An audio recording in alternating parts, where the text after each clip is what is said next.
Tonight, a special edition of World News Tonight as we come on the air in the West. The unimaginable destruction here in Los Angeles, multiple wildfires burning out of control. And we have just learned tonight of another major fire now burning. New evacuations now underway. And across the region tonight, thousands of homes now gone. And the concerns about the winds in the hours to come.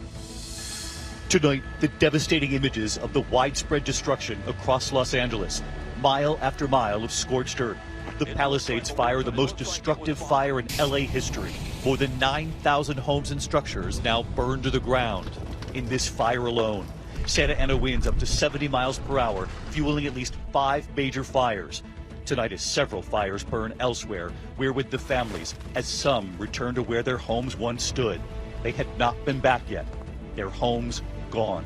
And tonight, we're hearing from the family of a man who died with a garden hose in his hand, trying to protect his home, and the well-known names who have lost their homes too.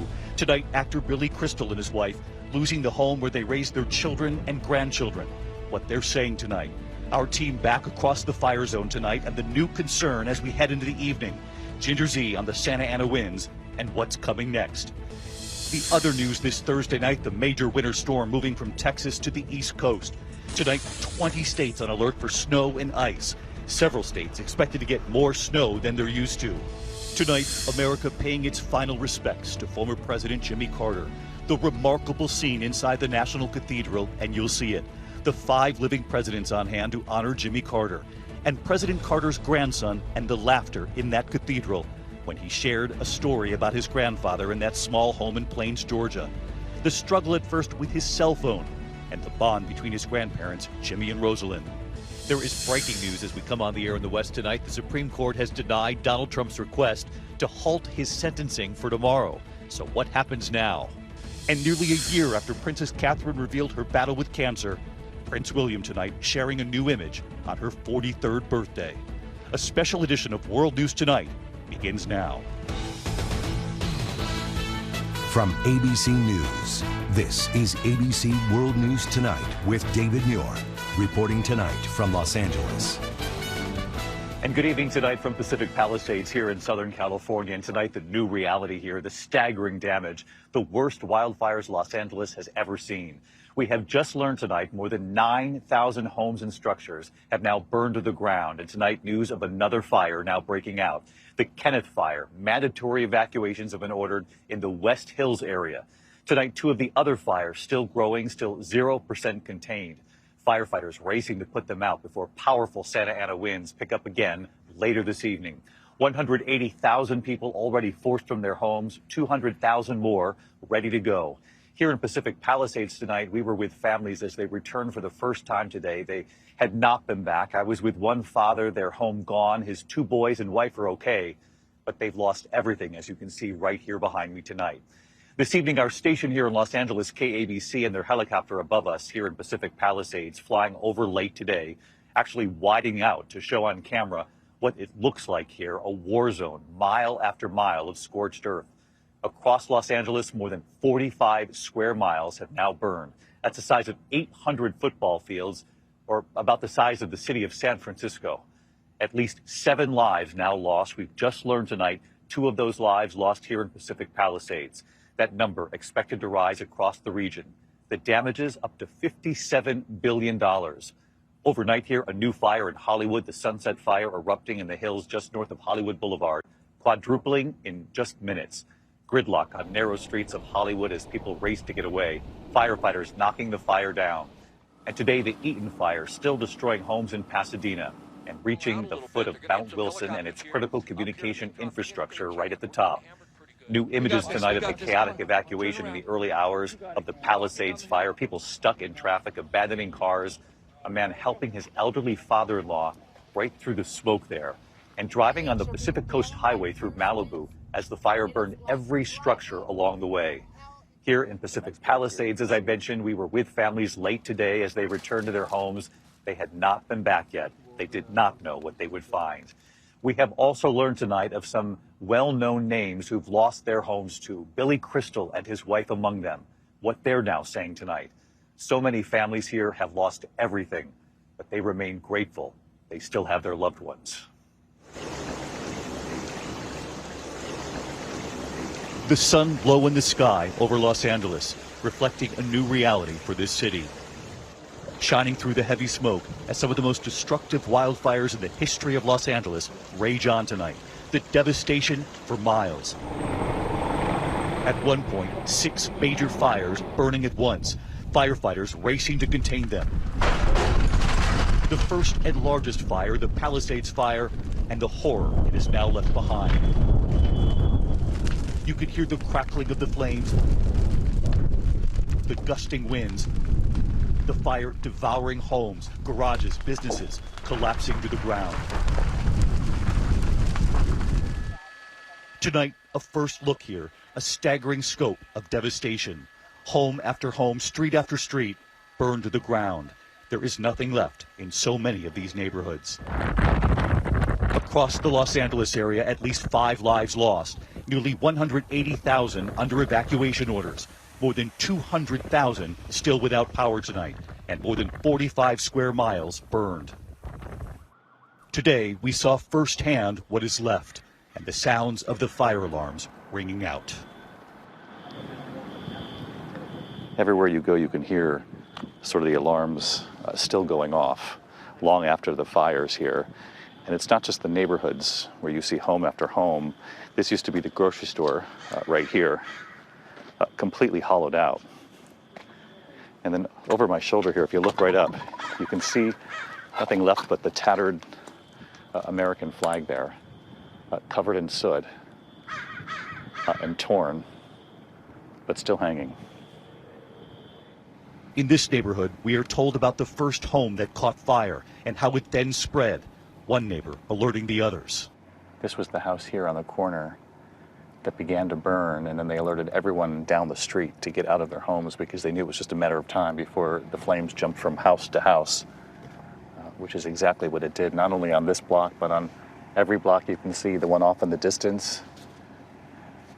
The next block here, you can see the fire ripped through here as well.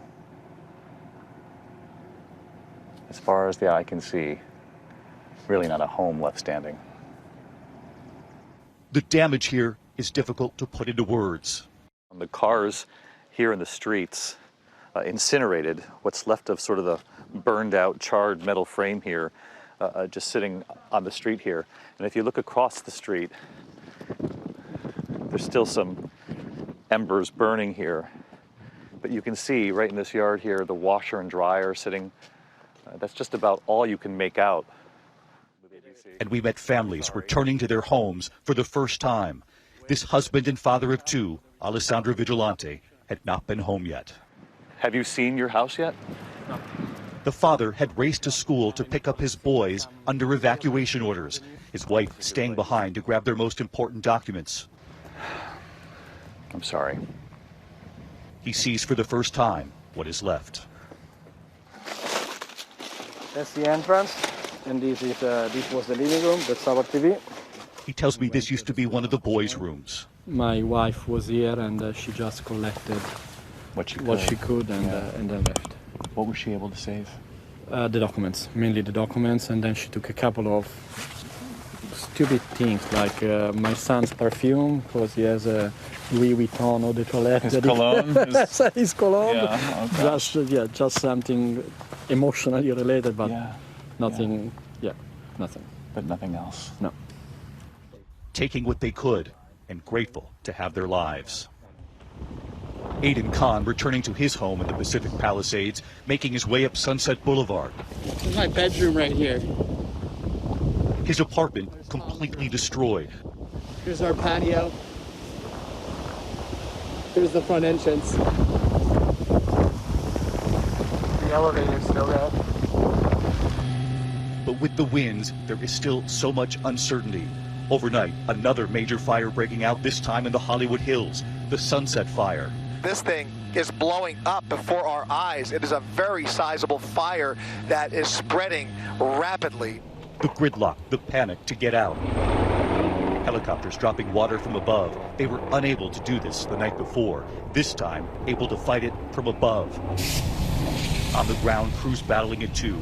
Trees in the streets bursting into flames. At the Eaton fire in Altadena, fire crews using saws to cut open garage doors for their fire hoses to reach the flames inside. This is what's left of the auditorium at the Elliott Arts Magnet Academy Middle School, the scorched row of chairs. Tonight here, a new satellite image over that fire, showing nearly nothing was spared. And tonight, back at the Palisades fire, we're learning of some familiar names who have lost their homes as well. Some well-known actors, including actor Billy Crystal. He and his wife Janice telling ABC News they have lived in their home since 1979, raising their children and grandchildren there, saying, quote, "We pray for the safety of the firefighters and first responders. The Pacific Palisades is a resilient community of amazing people, and we know in time it will rise again. It is our home." And it was last night here we saw Orly Israel trying to use a hose to beat back the flames in his own backyard. The fire alarm going off. Yeah, let's get out of here. We tried, bro. I'm sorry. His friend Tanner Schaff trying to help him, trying to save the home. We tried our best. Both were forced to flee, escaping through the front door. Tonight, Tanner returning to his friend's home. This is my first time back to the house from last night, as this is Orly's home.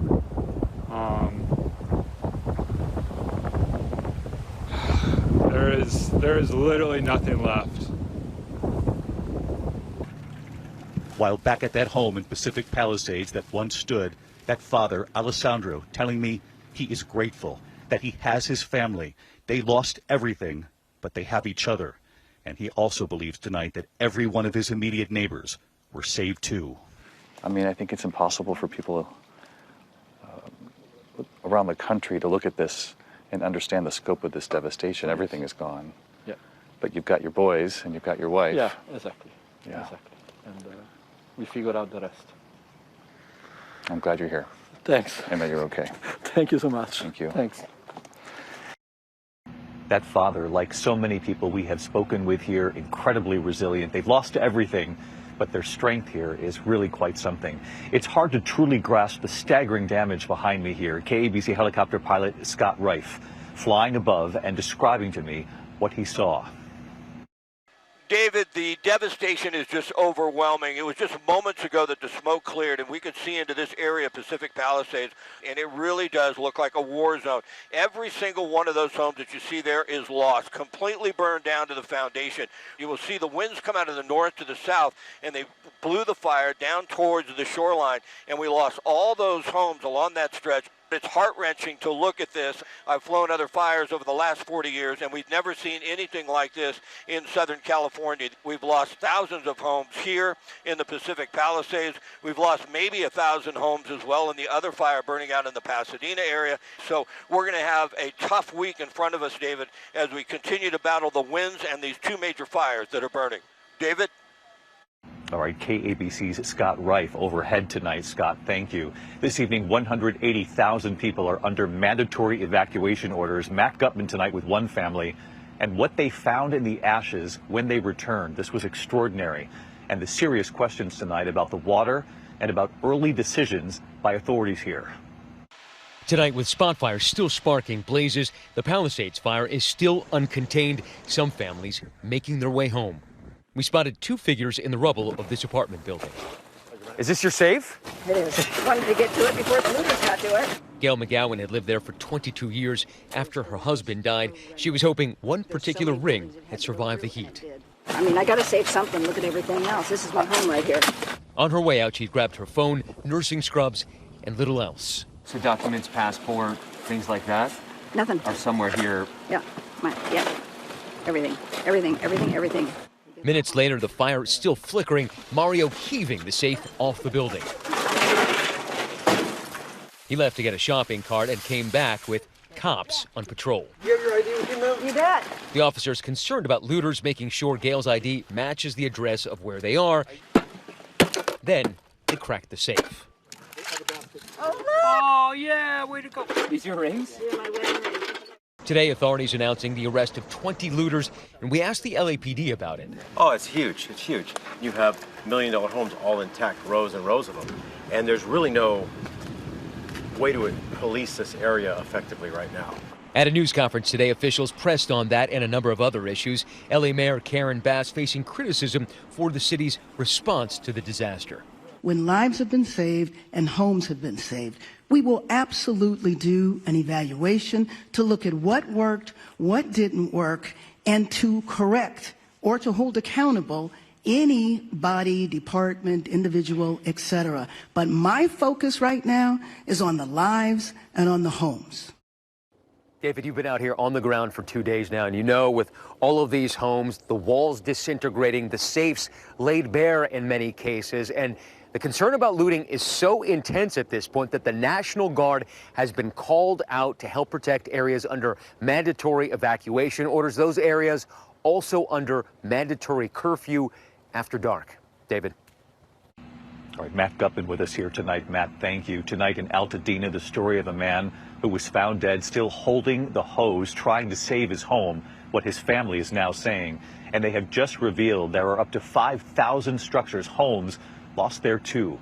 ABC's Mola Lengi tonight here in California.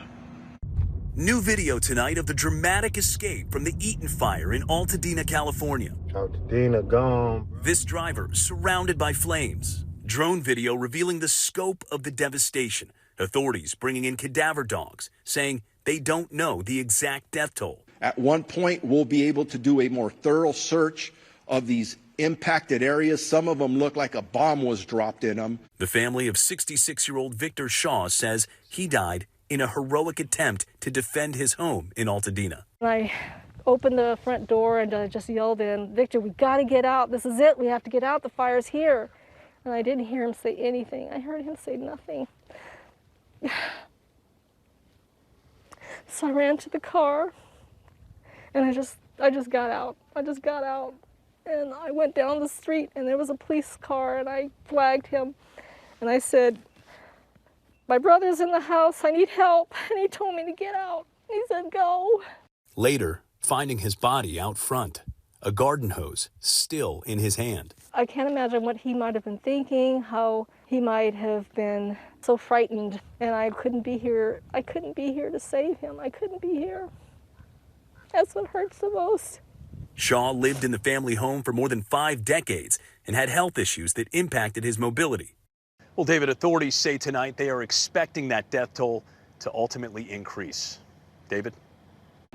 Mola Lengi, part of the team on the ground here in California tonight. Mola, thank you. And across Los Angeles tonight, there is real concern now about the winds again this evening. Chief Meteorologist Ginger Z is here. And Ginger, what do you see as we head into the night now?